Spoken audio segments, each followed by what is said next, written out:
തന്റെ വയസ്സനെ ദൂരത്തു കണ്ടു.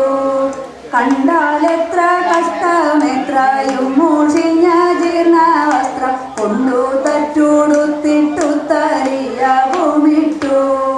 മുണ്ടിൽ പൊതിഞ്ഞ പൊതിയും മുഖ്യമായ പുസ്തകവും രണ്ടും കൂടെ കക്ഷത്തിങ്കലിടുക്കിക്കൊണ്ട് ഭദ്രമായ ഭസ്മവും ധരിച്ചു നമസ്കാര ക്ഷീണ മുദ്രയും മുഖരമായ പുളിക്കുടയും രുദ്രാക്ഷമാലയും നാമകീർത്തനവും ചെയ്തു ചിദ്രൂപത്തിങ്കലുറച്ചു ചെഞ്ചമ്മി ചെല്ലും.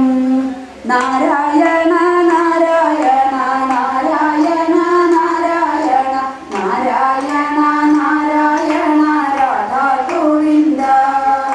നാരായണ നാരായണ നാരായണ നാരായണ നാരായണ നാരായണ രാധാ ഗോവിന്ദ. അന്തണനെ കണ്ടിട്ടു സന്തോഷം കൊണ്ടു തസ്യ ദൈന്യം ചിന്തിച്ചിട്ടുള്ളിലുണ്ടായ സന്താപം കൊണ്ടോ എന്തുകൊണ്ടോ ശൗരി കണ്ണു നീരണിഞ്ഞു ധീരനായ ചിന്താമര കണ്ണനുണ്ടോ കരഞ്ഞിട്ടുള്ളൂ.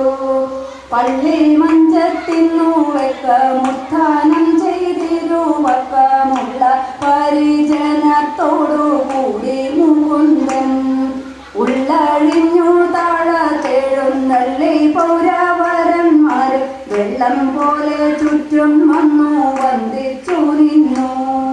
നാരായണ നാരായണ നാരായണ നാരായണ നാരായണ നാരായണ രാധാ ഗോവിന്ദ. നാരായണ നാരായണ നാരായണ നാരായണ നാരായണ നാരായണ രാധാ ഗോവിന്ദ. പാരവര കൽപ്പ പരിവാരത്തോടു കൂടി ഭക്തപരായണ നാരായണ നാശ്ചര്യം പാരാതെ ചെന്നെതിരേറ്റു കുചേലനെ ദീനദയാ പാരവശ്യമേവം മറ്റൊരീശ്വരനുണ്ടോ. മാറത്തെ വിയർപ്പു വെള്ളം കൊണ്ടു നാറും സതീർത്ഥനെ മാറത്തുമ്മയോടു ചേർത്തു ഗാഠം പുണർന്നു. കൂറുമൂലം തൃക്കൈ കൊണ്ടു കൈ പിടിച്ചു കൊണ്ടുവരി ഏറിക്കൊണ്ടു ലക്ഷ്മി കൽപ്പത്തിന്മേലിരുത്തി. നാരായണ നാരായണ നാരായണ നാരായണ നാരായണ നാരായണ രാധാ ഗോവിന്ദ. നാരായണ നാരായണ നാരായണ നാരായണ നാരായണ നാരായണ രാധാ ഗോവിന്ദ.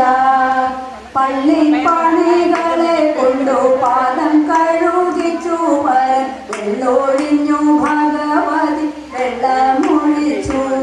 തുള്ളിയും പാഴിൽ പോകാതെ പാത്രങ്ങളിലേറ്റു ദീർഘമുള്ളതുകൊണ്ടു തനിക്കു ആക്കും തളിച്ചു.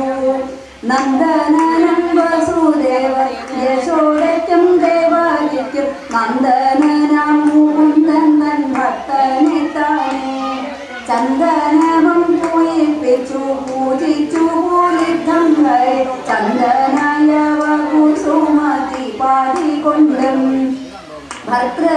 ഭർത്തൃഭാവമറിഞ്ഞിട്ടു ലക്ഷ്മി ഭഗവതി താനും ഭദ്രമായ താലവൃന്ദമെടുത്തു ചെമ്മേ. ഭക്ത